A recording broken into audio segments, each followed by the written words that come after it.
Hi, welcome to this episode of the B2B Tech Marketing Talks podcast, where we bring you insightful interviews with leading tech and channel leaders. I'm your host, Jeremy Balius. Today's theme is content marketing and the CTO. My guest today is Anthony Spiteri, the regional CTO for APJ, product strategy, and lead cloud and service provider technologist for Veeam Software. If you aren't aware, Veeam is the #1 global market leader in data protection and ransomware recovery. With offices in more than 30 countries, Veeam protects over 450,000 customers worldwide, including 73% of the Global 2000. Anthony works in product strategy, leading the technical engagement with analysts and media in APJ as regional CTO. He can be found blogging at anthonyspiteri.net and hosting the Great Things with Great Tech podcast.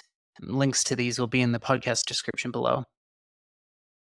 Today's conversation is at the intersection of content marketing and the CTO. It's really fascinating to hear how much of the role of the CTO has content marketing responsibilities and how Anthony approaches this. We also get some really great insights how CTOs consume content. So let's get into the conversation.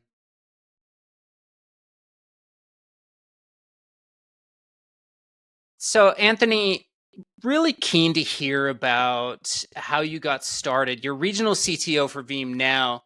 What's the origin story? What's the pathway that got you to where you are now? Yeah, I was having a think about this actually before, and I think usually how I'd start this off is my first real job. And when I say real job, it was my first job in tech when I was working for a company called UASP. Fell into that literally. The story is quite interesting, but I won't bore the listeners with that. But effectively, that was help desk for a local ISP and hosting provider here in Perth. And it was quite a high-end Microsoft partner at the time, doing the original STLA, original hosting of Microsoft products. So if you think about the early days of Host Exchange, SharePoint, CRM, and we also had some big government contracts locally, which allowed us to do hosting based on Linux and Windows. So I started off really geeky at that sort of help desk level, but my boss saw, I guess, a little bit of drive in me and gave me a big project which was out of my comfort zone. And in that project, I really dived directly into some hardcore hosting, which I guess in a sort of too long didn't read scenario meant that I was able to accelerate my learning, my technical prowess, and be able to then go from there to specific Microsoft hosting, then hosting of virtualization platforms, then doing all the architecture and the management of larger platforms, and just got bigger and bigger. And as I moved into different roles, I was at that first company for 7.5 years, got as far as I could, and it was a small company, only 4 to 5 people. I moved to a regional sort of MSP hosting provider called Anatel, stayed there for a couple of years, but that's the sort of time frame that I started to really get into the community, which I know that we'll talk about a little bit later on, and really start to get myself out there and test myself from the point of view of creating content, seeing if people wanted to read this content, which was being generated from me just doing stuff in my day job.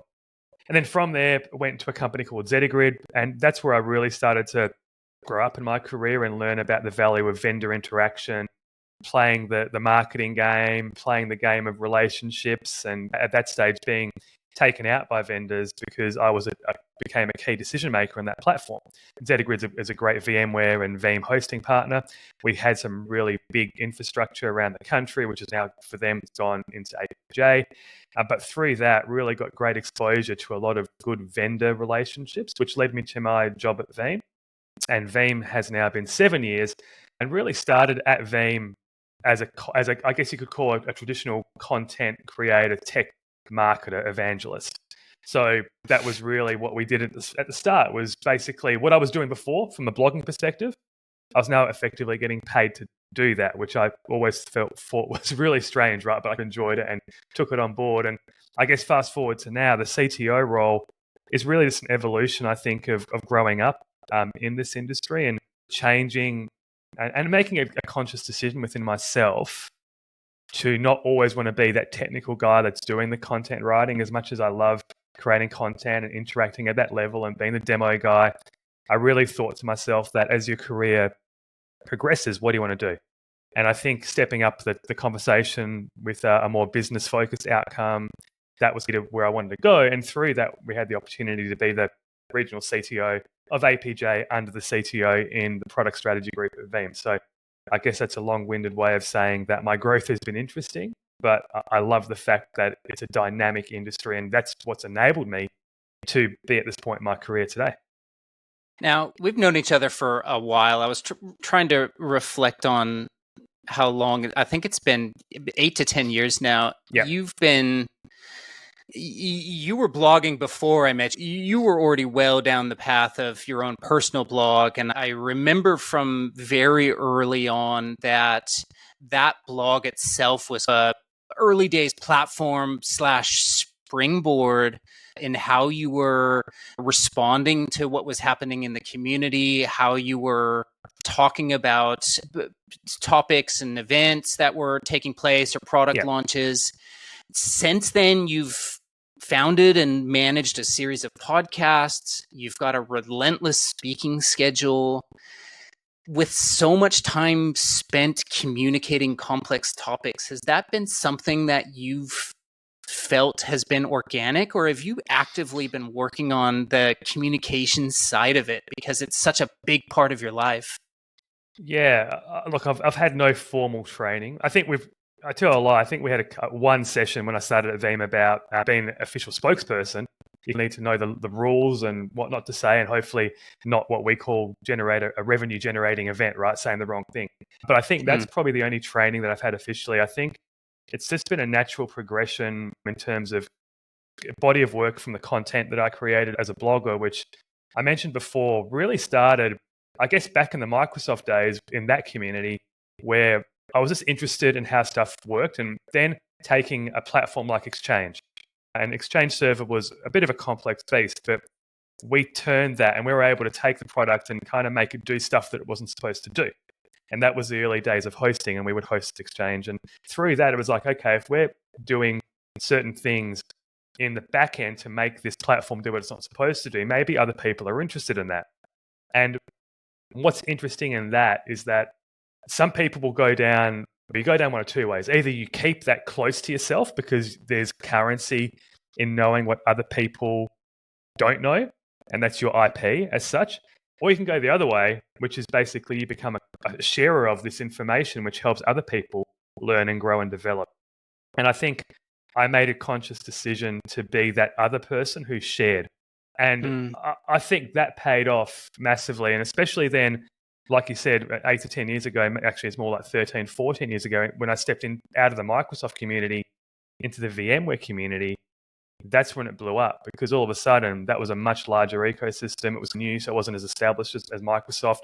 And things were happening on the platform that made you able to blog about stuff that was in your day job, and people were interested in that. So it just snowballed from there. Yeah, it's incredible. I think you've always had this amazing balance of being able to find ways to write about and talk about things that were personally interesting for you, but they also had a professional impact to some degree as well.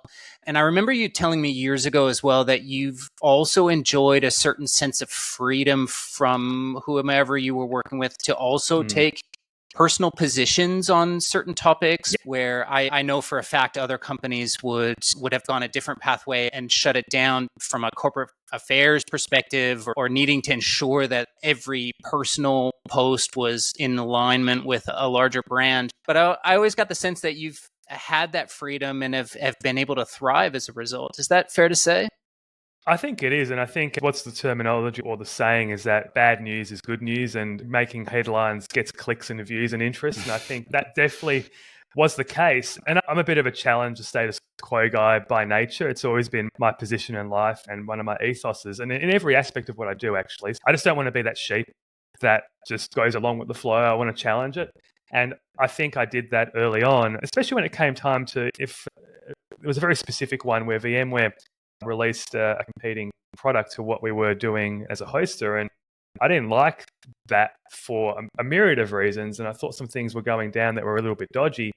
And I wrote some pretty powerful articles on that, which did make it all the way up to the VMware HQ, to the point where they were saying, you've got to take this stuff down. I was like, I'm not going to take it down.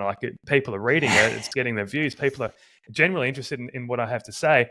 And I know that certain things that I wrote back then actually directly resulted in change. in products, in features and functionality, in quality of product. I know that there was specific instances that did actually lead to improvements. So I think it's a good thing for the listeners to understand, is to not be too afraid of challenging the status quo. I'll say that from the point of view of where we are today in society versus maybe 5 or 10 years ago, because I think for better or worse, we are a little bit more cautious these days. And I know that it depends on who you're working for as well. Like, I know at Veeam Software, as an official spokesperson, I've got to be a lot more cautious about what I say today. As the regional CTO of APJ, working under our CTO, working in that leadership team, I can't just shoot from the hip as much as I used to, even though I want to. And sometimes I will. But to that end, if you're in the position where you can push it a little bit, I always suggest people to push it just that little bit, because I think it's good for yourself, and ultimately it can be good for your career as well. Speaking of Veeam CTO, what I'm really excited about in terms of our conversation on a podcast that's dedicated to B2B tech marketing, and I love how you described yourself as evangelist and content marketer as well, is twofold. One is, as CTO, your role is really about distilling complex topics and products and outcomes into digestible presentations and easy to understand statements and web content. And I'd be really interested to hear about whether that is something that has become intuitive for you over time, or are you taking a particular methodology as someone who's in a leadership position, who's responsible for articulating large product launches and or complex outcomes for ecosystems made up of different layers of players that Veeam operates with, your reseller community and your integrators and the disties and cloud providers and alliance partners and non. How are you distilling these complex topics for all of your audiences, and how are you doing it effectively to ensure that it's reaching and resonating with your audiences?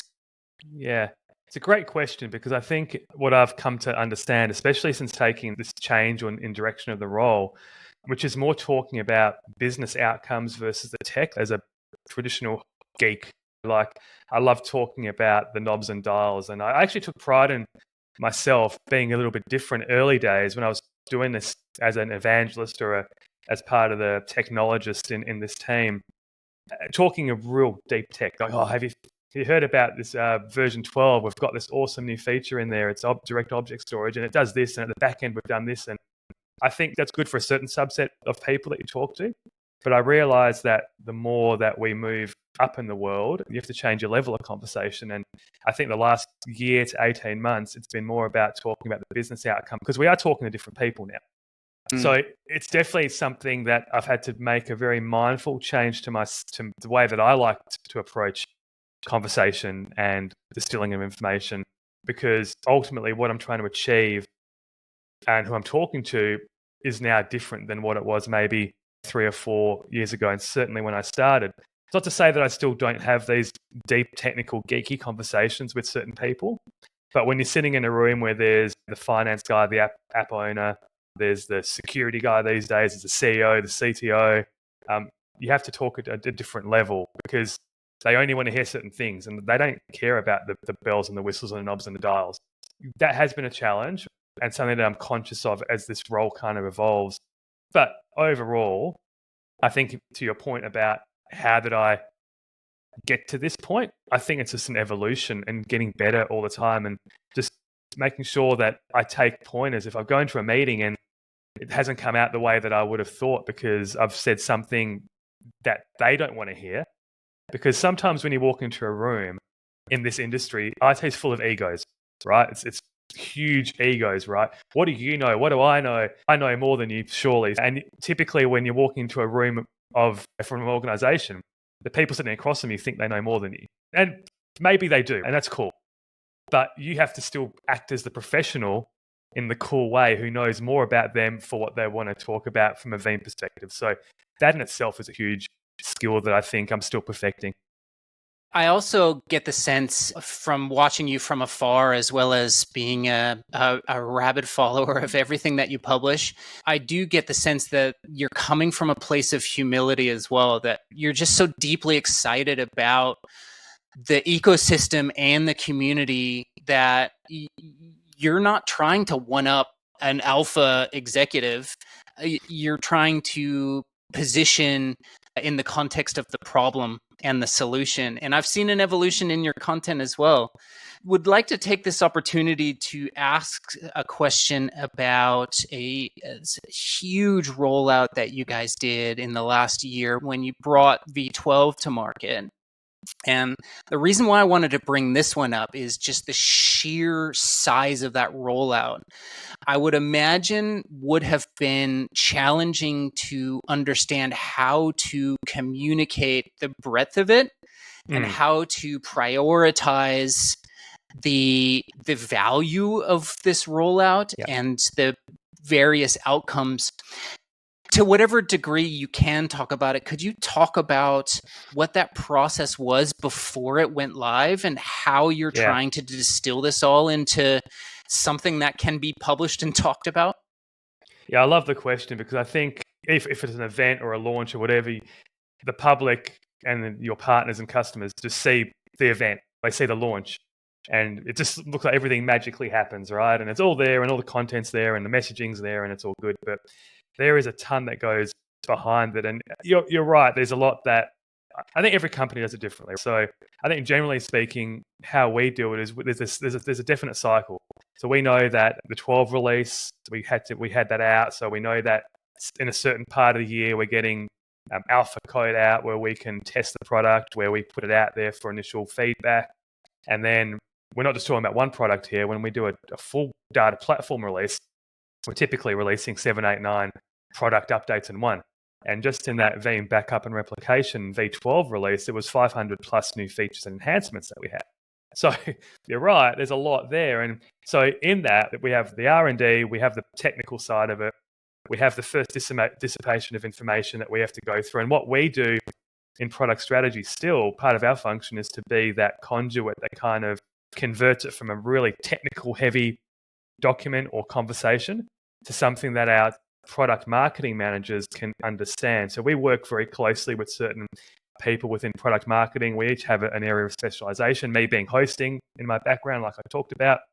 I work majority with our VCSP and service provider and cloud product marketing managers.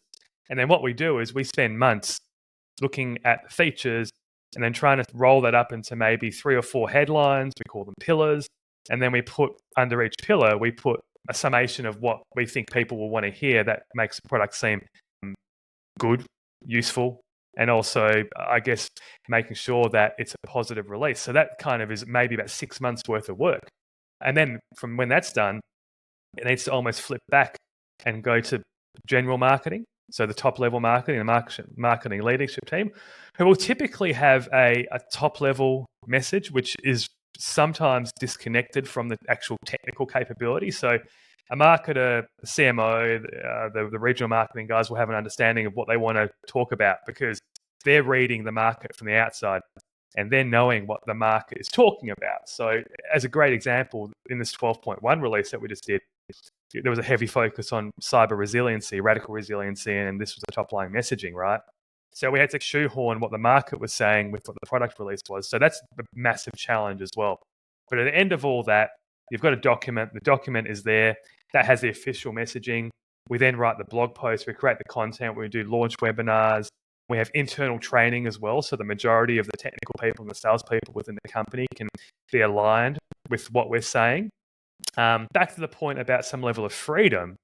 From my perspective, I'm then able and lucky enough to be able to take what I want to be able to say to market with my own spin and still be able to say blog about that or do a podcast about it, but maybe not focus specifically on the official company messaging, which I don't know if it's a good thing or a bad thing, but they let me do it. So hopefully if there's any marketing exec at the moment who's listening to this, I can still do it.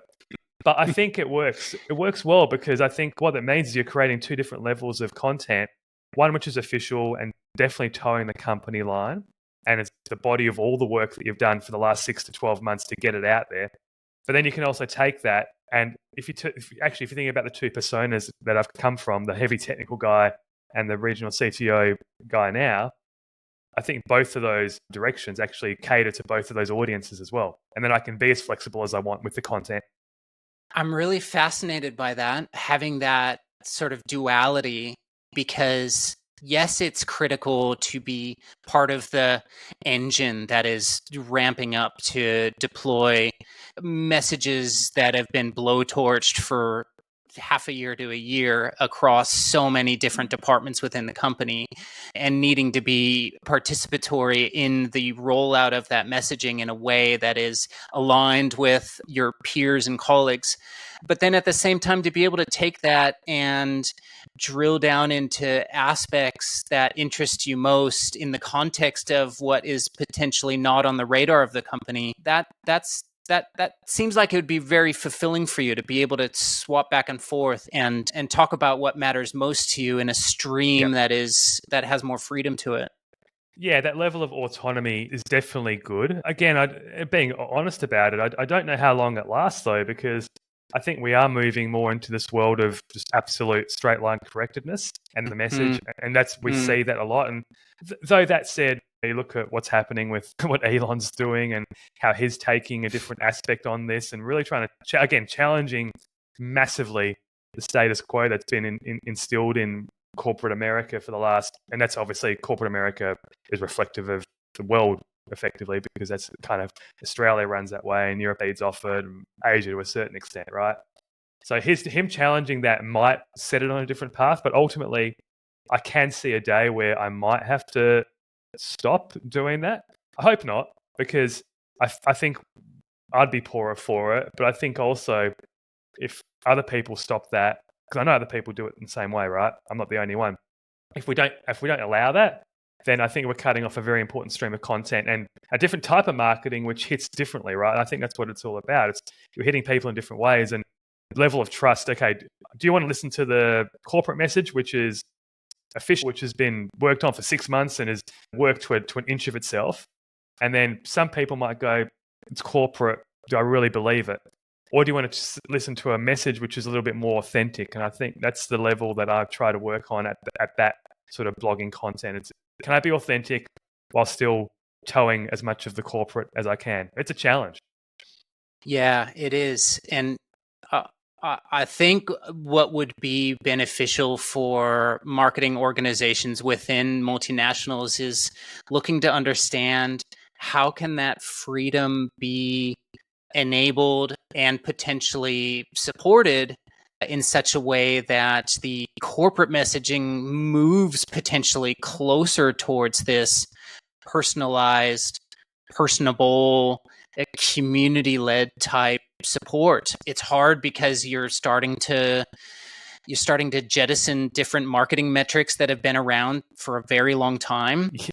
And you're looking to be more relationship based. And there's some companies that are leading the charge on that. They're taking a vision that they're going to invest in relationships, and they're letting go of the click metrics as a result, and whatever lead cycles that they had within their qualification pipeline. And they're moving more towards, if we build community, we know good things will happen. And those companies are experiencing hypergrowth.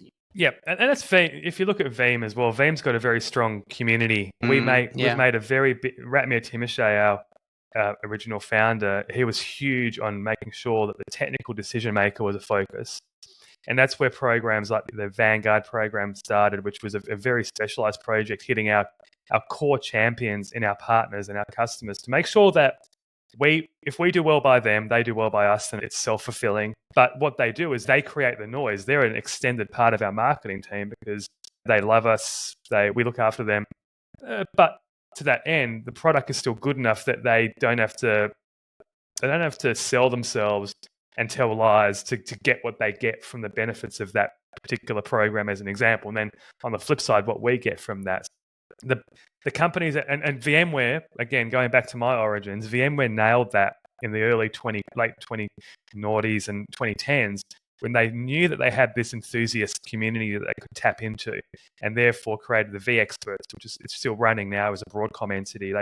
In fact, I was very surprised. Broadcom, for all that's been happening with that situation, they kept the community side of it. They kept the V Expert component, which I thought was going to go. So I think in itself, you've got Broadcom, which is this huge engine of let's just print money and let's cut down and whatnot. But they saw value in that community. So that in itself is really interesting, right? It is. It is. I would like to flip the script. We've been talking about communications and content marketing from your lens, from your point of view as CTO, and how you are disseminating information and reaching the right audiences in compelling ways. You also represent a role that is one of the most common targeted prospects by most B2B tech companies, right? The high prize is reaching the CTO of a company and converting them, to put it simply. Yeah. Because we are coming from the point of view of B2B tech marketing, could we talk about this in your experience? In what ways have you been, let's put it bluntly, marketed to, or in what ways have you experienced a relationship forming and business outcomes happening as a result of those relationships from third-party B2B businesses in order for the audiences who are made up of B2B marketers, whether they're product, whether they're channel, whether they're more general, to give them insights in how they might craft their strategies and the way that they structure their messaging? The one thing that I realized was that as soon as I changed on LinkedIn the title from technical technologist to CTO, I started to get all sorts of direct messages and, hey, I'm your friend. I want to try and sell you this. So absolutely, to your point, when CTO, even though it's regional CTO, even though it's not I say fake CTO, right? Again, back to that humility thing. It's like fake CTO. People don't know that, right? They will send me all sorts. In fact, I'll probably get about 10 a day, I reckon, just direct messages or emails now saying, hey, I'm from company XYZ. I see that you're and then they basically quote the whole LinkedIn thing, which is regional CTO, APJ, and lead cloud and service writer technologist at Veeam Software. We've got some sort of software which will be beneficial to your business, or we're trying to sell things, or do you want to list? And so the target becomes, it almost feels like a shotgun in terms of a lot of these companies going after me because I've now got this title. But being honest with you, I can see it a mile away. There's not one in nearly 12 months now that I've responded to, because I can tell straight away that it's a shotgun type of sell. They're trying to cast the net and see what comes back. And I think my point and actually the persistency is quite interesting. So some of them will go one and whatnot. But what I'm seeing is a lot of emails come through 3 or 4 times over going, hey, I just want to follow up again. I know that you're a busy guy. I wonder if you've read this.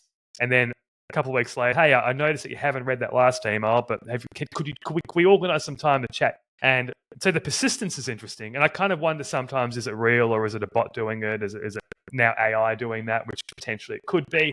But I think it's just really persistent people doing it. But it has no impact or effect on me, and I definitely don't respond to them. So to your point about methodology, I think companies and people that are hired on, I guess it's like modern day cold calling, isn't it? If you think about it. And I remember in my first role, we would hire these cold callers who would just literally have a number of, everyone knows what a cold call is. And I always used to think that was really rude and abrasive, and no wonder you get like people hanging up to you and getting angry at you. So I think it's just human nature to do that, cast the net wide. If you get one response, then you're doing pretty well.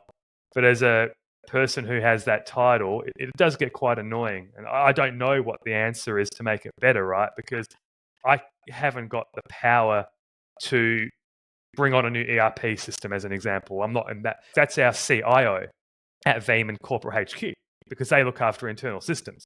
So I think it's actually more to the point of, you have to understand exactly what this role is and what I'm doing in this role. And it's not making decisions on what ERP or what CRM system we're going to run with in the next 12 months. Yeah, simply the scraping that happens for this shotgun blast, as you call it, to just go out to whomever it might have certain keywords and certain roles means that you're just inundated.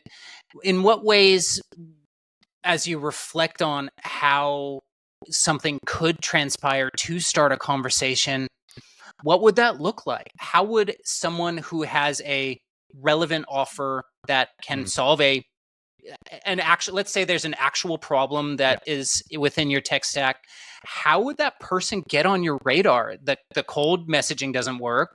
Yeah. You're already getting pounded by emails. There's a bit of cold calling, but I would imagine you're not getting cold. What would that It look does like? actually. That actually, yeah. That'd be fair. That actually does happen. I've looked at my phone, and yeah, there is a few of that. So the cold calling still happens.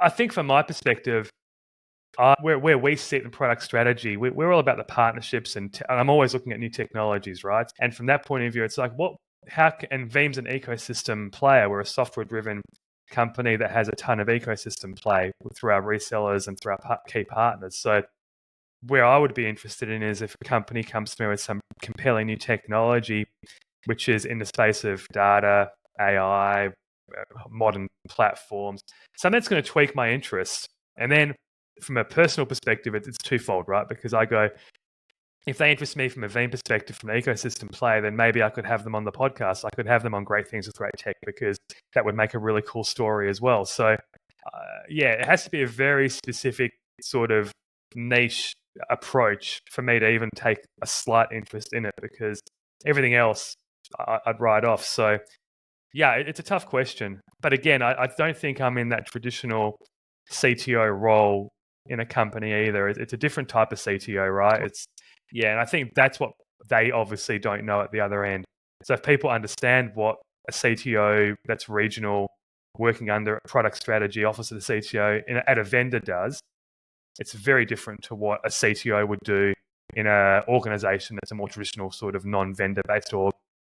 I think your experience is still valuable to hear about because let's be real, Danny Allen, global CTO of Veeam's not going to pick up the phone to take these calls either. No. But I think what you're reflecting here that I'm interested in articulating is that coming in from a sale perspective is not the right move. That there's no buying intent. You're not out looking for these types of things. And so really what you're describing is some form of relationship with the product forming by way of being introduced to the tech, or how compelling it is, or how differentiated its value proposition might be, that it rises above what else and somehow gets on your radar in that sense. And then in the way that you were just talking about it, it's not okay, we're going into a sales cycle now. It's let's get you comfortable with what we're doing. Let's understand the needs that you have as a result, and you then in turn dictate how we're going to go about it by saying, hey, this is awesome tech, let's get you on the podcast. That doesn't mean some phase of a sales cycle is achieved. It just means that it's more on your radar as a result, and you're thinking about that brand even more. And so it becomes less attributional, not to nerd out on metrics language, but it's more around deepening into the relationship as a result. I think so. And if I think about what I talked about, my evolution from full geek tech to outcome-based conversation and how to speak to these CXXs and the decision makers, I think that's almost the same thing that needs to happen here, right? Because they need to understand what I'm interested in. So if they're trying to sell me something straight away, I don't want to buy anything, but have you got something compelling from a technological perspective that's going to interest me? Because that's why I exist. I love all that stuff. I'm so passionate about all sorts of technology as it comes. I lap it up, right? I love talking about it with people. Yeah, I guess that is a better way to do it. And you're right, Danny at the top would get bombarded. If I get bombarded as much as I do, he's going to be getting it 1,000 times more, like maybe even more than that, right? So he has to deal with all that kind of stuff. He's got a PA. I don't have a PA, so the PA can deal with that, right? Haven't quite got to that point yet. But yeah, I think ultimately that relationship is what becomes important, because And I think it becomes important on a number of different levels, because if they can build a relationship with a vendor that they can then have this personable, okay, hey, we've got this new feature coming out. Maybe now we can talk to each other about partnering, and then I can feed it through to our R&D. I can feed it through to our product management. Now that's an interesting proposition, which has happened in the past, by the way, without naming names. Certain interactions that I've had on the podcast has led to some discussions, right? It does happen, and then vice versa. On the flip side, it creates another interesting component to that about the case of, are people using me to get to a certain outcome as well, right? There's a sense of lobbying that could be argued here by certain individuals coming and saying, hey, can we be on the podcast? I've heard that's a pretty good podcast, right? Can we talk about our tech? And then I'll try and work out, okay, what are you real? Is it, number one, I'll work out, is it cool enough is it good enough and interesting enough to be on the podcast? So then I go, okay, how come you've approached me? And is there some ulterior motive? Am I connecting the right dots here? So it doesn't happen often, but that's another side of it as well, which I think is actually quite interesting. It's that let's use Anthony's role and status within the company to be able to get in and have a different sort of conversation with someone else. Yeah, very interesting. We are closing out the year. We're both on a mad sprint to get a whole bunch of stuff done before Christmas. But looking forward, what do you see coming your way in 2024? What are some of the big bets and big plays that you're focused on? Yeah, I think I'll answer that in two ways. I think from a Veeam perspective, it's going to be a year of, I think, still growth and consolidation and a new way of messaging that we've gone to market. We just did this in the last quarter where we flipped over to this concept of radical resiliency, a lot more focus on cybersecurity and being an ecosystem partner within that world without being a security company ourselves. And there's a huge balance in that, in how to market that. I had a question actually a couple of days ago. I was talking to media in Hong Kong, and one of them asked me a question like, how do you talk about, because we're talking about ransomware being more prevalent and education with users and whatnot. And he said, you've talked about educating the users and how they're the weakest point of entry. But how do you as a security company and in the industry, security companies, how can we hold them accountable? And how can we hold you accountable for stuff that you guys don't do or let through? And I had to correct him, understanding that our messaging is that we're not a security company, we're an ecosystem play. And I had to answer that question in a way that was still answering a question while trying to say Veeam isn't a security company, but I'll answer the question from the point of view of the partners that we work with. So I think that's going to be a lot of what 2024 is about, making sure that we continue to grow and take our lead as a backup company, as the leading backup company in the world by market share, by MQ, leader quadrant and whatnot, and build on that. Because now all of a sudden, we're not the ones that are chasing, we're being chased. And there's a certain challenge in that. So I think from a Veeam perspective, the technology will always do its thing. It's just about making sure that we protect our market play. And that's what we've talked about before early on, being able to toe the corporate line, talk to our messaging, make sure that we help create the right messaging in market. That's the big part about 2024. And then from a personal perspective, I feel like just taking and still talking to really cool technology companies, which is what I love doing, right? Because I get such a kick out of talking to founders, especially about the origins of their companies. And there's always some cool stories that come up there, the naming of the company, how they started. There's always some weird pivots because every company pivots at one point, and some pivots are more exciting than others. But my aim for next year is to get some bigger vendors. I'm looking to target some real tier one vendors. So that's a challenge, but that's why I'm putting myself down for 2024. Awesome. Anthony, it's been such a pleasure. Thank you so much for coming on the show, talking about your experiences, both in the way that you are communicating as well as how one could potentially communicate with CTOs in general. Thanks for coming on. No worries. Thanks.